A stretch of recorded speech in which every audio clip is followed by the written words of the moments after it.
The Wizard of Oz by L. Frank Baum. Chapter 1. The Cyclone. Dorothy lived in the midst of the great Kansas prairies, with Uncle Henry, who was a farmer, and Aunt Em, who was the farmer's wife.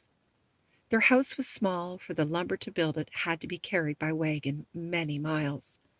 There were 4 walls, a floor, and a roof, which made one room, and this room contained a rusty-looking cooking stove, a cupboard for the dishes, a table, 3 or 4 chairs, and the beds. Uncle Henry and Aunt Em had a big bed in one corner, and Dorothy a little bed in another corner.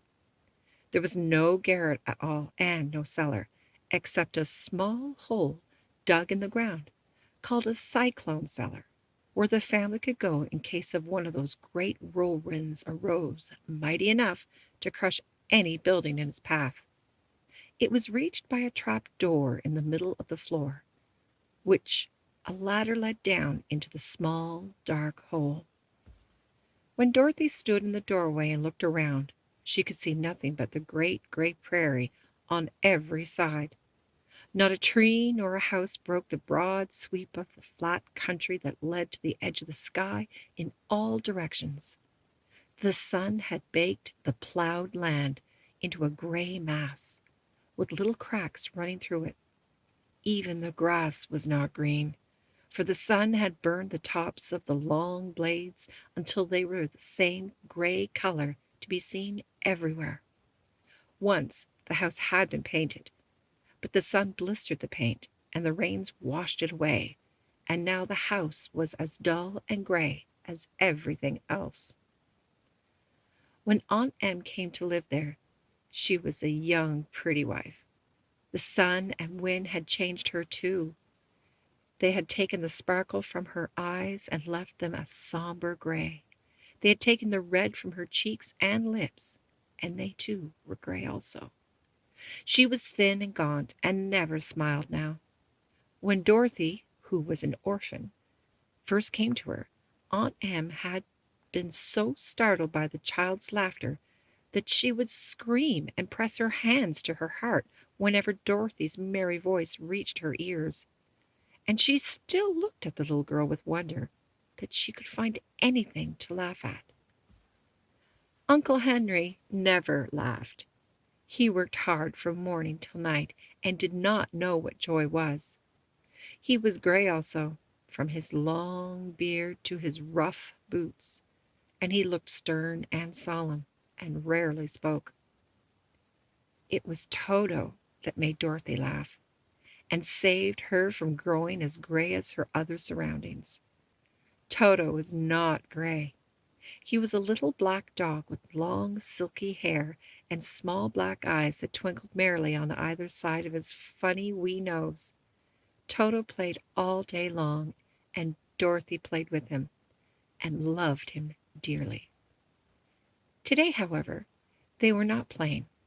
Uncle Henry sat upon the doorstep and looked anxiously at the sky, which was even grayer than usual.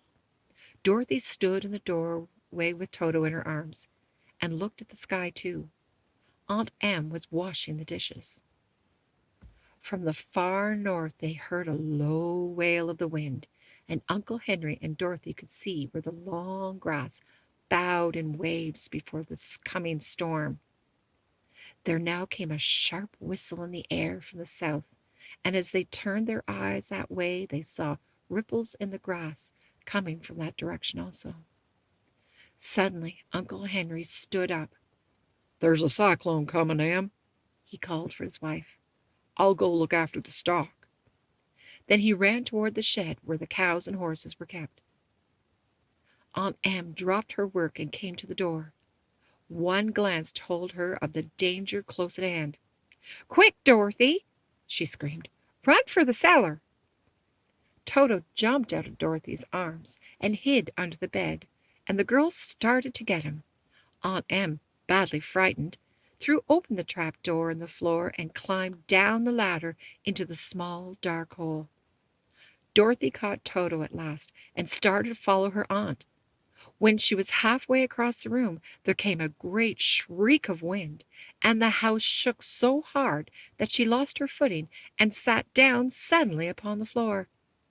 Then a strange thing happened. The house whirled around 2 or 3 times and rose slightly through the air. Dorothy felt as if she were going up in a balloon.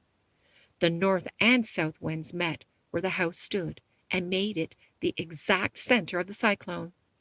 In the middle of a cyclone the air is generally still, but the great pressure of the wind on every side of the house raised it up higher and higher until it was at the very top of the cyclone, and there it remained and was carried miles and miles away as easily as you could carry a feather. It was very dark, and the wind howled horribly around her, but Dorothy found she was riding quite easily. After the first few whirlwinds, and the other times when the house tipped badly, she felt as if she were being rocked gently like a baby in a cradle. Toto did not like it. He ran around the room, now here and now there, barking loudly, but Dorothy sat quietly and still on the floor, waiting to see what would happen. Once Toto got too near the open door and fell in, and at the first the little girl thought she had lost him, but soon she saw one of his ears sticking up through the hole, for the strong pressure of the wind was keeping it up so that he could not fall. She crept to the hole, caught Toto by the ear, and dragged him into the room again, afterward closing the trap door so that no more accidents could happen. Hour after hour passed away, and slowly Dorothy got over her fright, but she felt quite lonely, and the wind shrieked so loudly all about her that she nearly became deaf. At first she had wondered if she had been dashed to pieces when the house would fall again, but as the hours passed and nothing terrible happened, she stopped worrying and resolved to wait calmly and see what the future would bring.